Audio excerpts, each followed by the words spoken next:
Yun Gluv. I just jumped off the porch with dirty glove bastard. I want that green like Romaine. Ain't giving statements of no names. Straight out the mud with no name. Straight to the top like road game. We got Yun Gluv off the porch with us today. Man, what it do, man? Straight from North Memphis.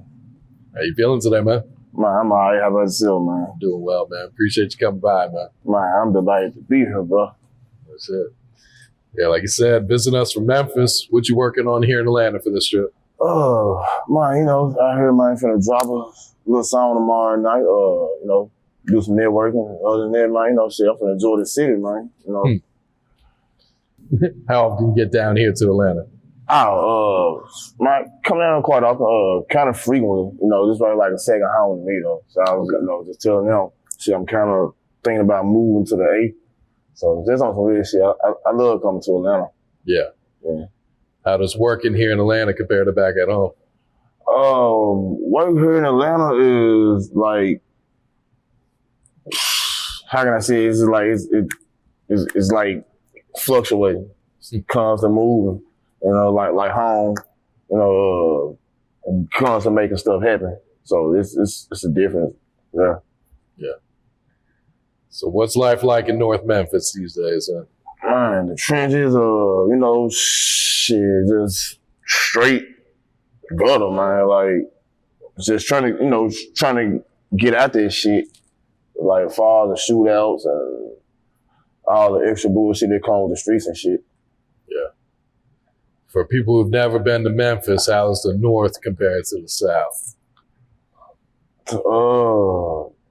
About North Memphis and South Memphis? Yeah. There ain't too much difference. It's more like North Memphis, in my perspective, is more like GD oriented, and South Memphis is more vice lord type. So it's like it ain't nothing different. It's just kind of the set base. Yeah. Okay. So how old were you when you first jumped off the porch? Man, to be honest, I want to answer this question the right way. Like jumped out the porch, man, and like just like straight street shit. Like I say, man, about 12, man. You know, that's when I started learning about a lot of shit. Like really understanding what shit was. Yeah. Do you have any family members, OGs, or big homies out there that kind of guide you? Oh yeah, for sure. Shit, like North Memphis, like keep in mind, say like it's ZD or in over there. So like it's all it was, like pretty much guiding nigga through, like you know, shit, do the right thing. You know what I'm saying? Like the street shit come when a motherfucker cross you, or you gotta take care of your business. But overall, man, you know, you gotta stay on the business, like stay on the right path. Yeah.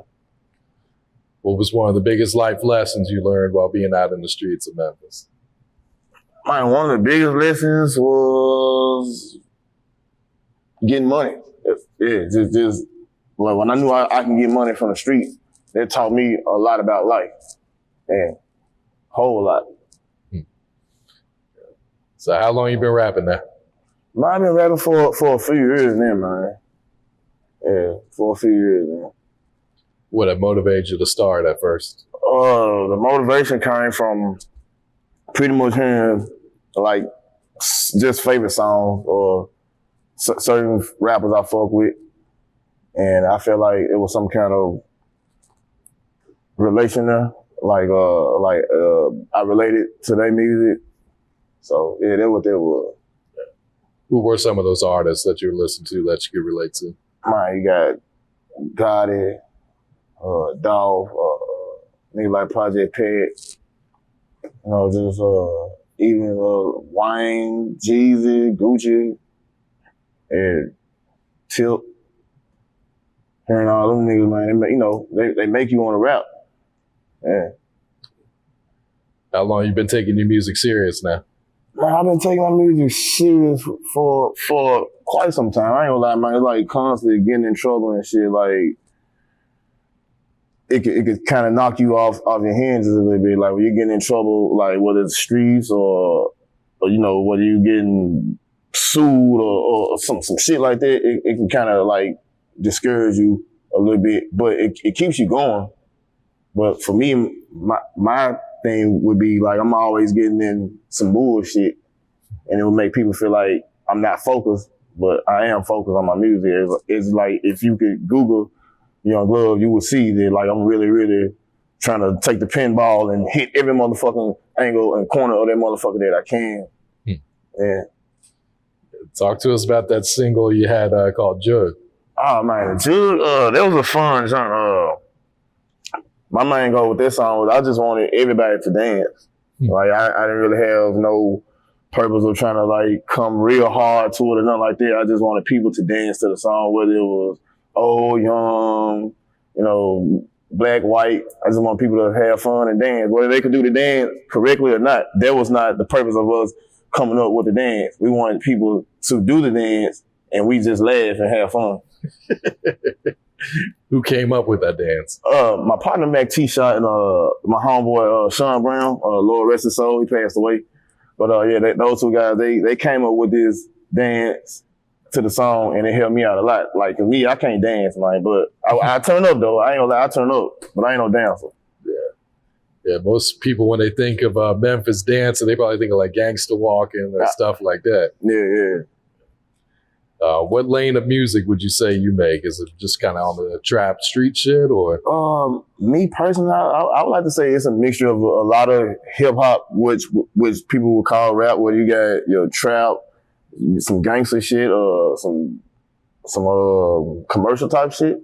You know, so I feel like if I'm gonna be an artist, man, I gotta give you a straight variety of flavors, and I can't just give you one dimension. Yeah. So what's the music scene like back at home right now? The music scene at home is like gutter. It's like, this is like, motherfucker want that straight street shit. You know what I'm saying? Like, be honest, nobody really want to hear no dance and shit like Jugg. So it's like now, niggas just got to keep it going like with some straight street shit, because that's what everybody want to ride to. Would you say most of the artists out there are supportive of each other, or is it more of a competition? In Memphis, artists supportive of each other. You got some artists that rock with each other, some fuck with each other. Not everybody really rock with each other. Yeah. What type of impact would you say Memphis has had on rap today? I think Memphis has had a huge impact on rap, especially coming from people before my time, like 3 6 Mafia, Player Fly, Skinny Pimp.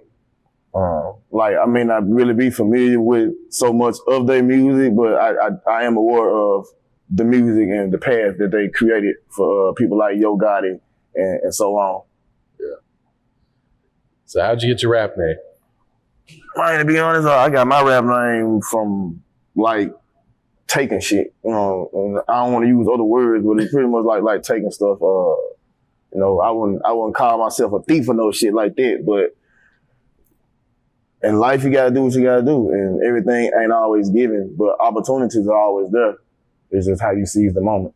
Yeah. So, you know, that's how I came up with the name Yun Gluv, you know, taking shit and really being around the gangsters, you know what I'm saying? Like, everything for me kind of played itself into place with situations, who I was, where I came from, who I was around. So Yun Gluv, everything makes sense. Yeah. Some people try to call it G Love though. I mean, that ain't the name. Yeah. Yeah, let them know. Yeah, that ain't the name. Yun Gluv. So talk to us about your new single and video, No Looking Back. Oh, No Looking Back. Probably the best single I've done. Getting a lot of great reviews. The video, I would have to say the video is very special to me. My son, before he started calling me daddy, he wouldn't really call me daddy. So come home one day and he was watching the video. I was like, what the hell is he doing? And he's like, Daddy. And from that point on, he been calling me daddy. So this my favorite video. Yeah. Who produced that single, No Looking Back? Mac House, guy named Duce. Okay. Like you said, the feedback's been pretty crazy on this video. Oh, yeah. Feedback been pretty nice on that one. Yeah. And that single was featured on your project, PS. Yeah, PS. You know the rest. PS, you know the rest, man. So like, and I'm pretty sure you're gonna ask what the name of that title come from. So that's from my hood. Man, that title and slogan is before my time.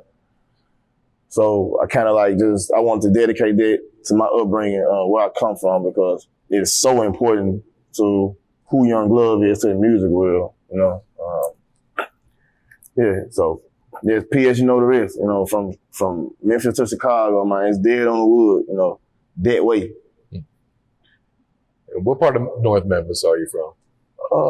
Smoky City, you know, 7th Street, New Chicago, right up in that area. Yeah. Did you have any features on this project? I didn't really have no big features on this project. I didn't really reach out like that. I kind of wanted to just do me. I reached out to the guys who from the hood. So the folks who from the hood, so they PS, you know the rest. It wasn't no going outside of it. So people you got a personal relationship with, huh? Oh, yeah. I feel like that's always needed sometimes, you know what I'm saying?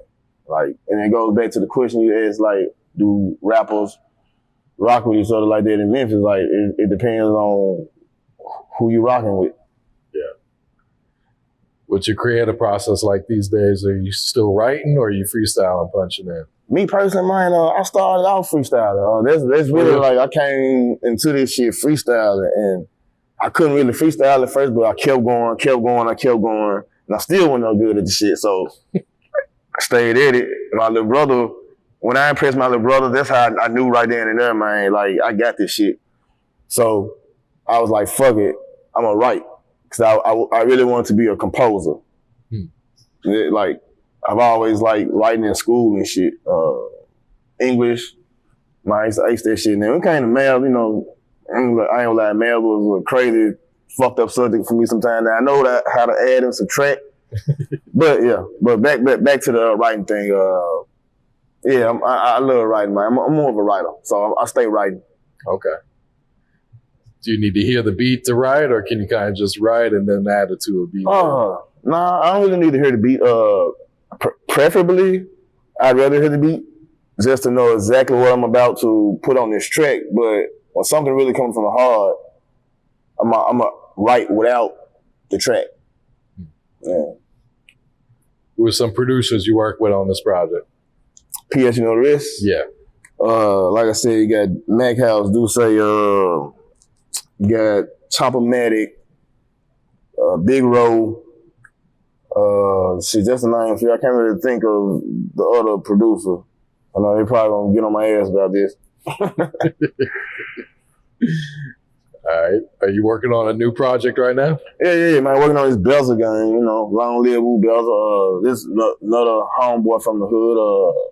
You know, talking about that one, it's kind of special because I'm trying to put this project together, and I am.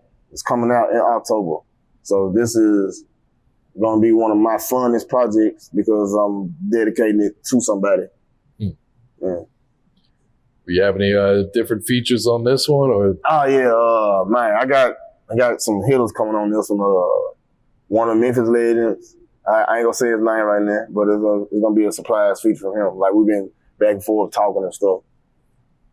So I'm gonna say Zed Zilla, man. You know what I'm saying? Okay. Yeah, Zed Zilla, get him on this. So he been rocking with me lately. So shout out to Zed Zilla. It's big right there, man. Yeah. Do you know what your next single's gonna be? Probably To the Cake. Yeah. So that's gonna be my next single right now. What are you rapping about on that one? Is it pretty self-explanatory? Man, just waking up, getting some money. You know, this, all my 9 to 5 people, they gonna love this. They gonna wake up out the bed, get you some money, or go to work, fuck what the boss talking about, or man, you go on and hit the block, man, go out there, get you some money. So everybody gonna vibe to this To the Cake, son. Talk to us about your label, 1619-7. Oh yeah, 1619-7, man. You know, this PS, you know the rest, you know, PSG shit. So it's home team. And really, about to see and hear a whole lot of it. How'd you come up with that name? What do those numbers mean? Man, I was locked up a few years ago, and this is the last time I was locked up too. So I was locked up, and I was on top bunk, and I heard some, you know, just hearing everybody around you talking, and me personally, when all this shit going on, it's the best time for me to think. Like when there's a lot of shit going on around me, I isolate myself in the public, and I think. So I was like, PSG, like how I'ma flip it, because everybody else start coming up with numbers, you know, with their hood and shit. So I'm like, well, I'm gonna keep it simple. Shit, go with the numeric way of doing the alphabet. So P 16, S 19, G 7. Any other artists on the label, or is it just you? Man, right now you got Cocaine Loot. We're working on adding some other guys to the label, so we kind of like with artist development stage also. So like everybody kind of see what's going on with the Yun Gluv situation. So niggas is like, okay, shit, we gonna follow Big Bro, and we gonna shit. That's what it's gonna be. So it's like niggas still, I'm working at the same time, but I'm trying to make sure that my homies can get the right. I don't want to say training, but make sure my niggas they get the right treatment out here as far as like guidance on what to do, the ins and outs of the game. So because it ain't all about just dropping music, it's 90% work, and a lot of people don't really understand it. Yeah, for sure. Would you be interested in signing with another label? Hell yeah, okay. Man, most definitely, man. You know, and like I said, I always say this. You know, like this shit is business at the end of the day. You know, so if it's bread involved, yeah, and bread is growth. So, man, I'm all about growth and development anyway. So, you know, it is what it is. Yeah. And I see you give back to your community as well, right? Oh, yeah. So, yeah, we had the back to school thing going, try to get back to the hood. So that's always been a special thing to me, because I remember, like, being a little kid sitting on a porch and just thinking, like, man, nobody really come in our hood and do shit. And how can I really do something? Not just to be seen doing it, but just like do the shit with no cameras around, like really no publicity. Just do it. For real, man. Yeah. That's real right there. All right, got the new project on the way. What else you working on right now? Right now, working on I guess you could say, a coalition project. You know, a few guys who really want to do some stuff. So I'm like, okay, I can go and do this Belzer game jump, but at the same time, be working on stuff with the camp. So that way you have two projects under my belt. Yeah. All right. Any shout outs before we get you out of here? Man, shout out DJ Lomax, DJ Memphis, DJ Big V, DJ L Blocker, DJ Quinn Rainer, Tampa Mystic, DJ such and such. Man, anybody I missed out, man, it is what it is, my bad, man. I know I've been doping. For real. I want that green like Romaine. Ain't giving statements of no names. Straight out the mud with no name. Straight to the top like road game. I'm an American Idol. I played the number.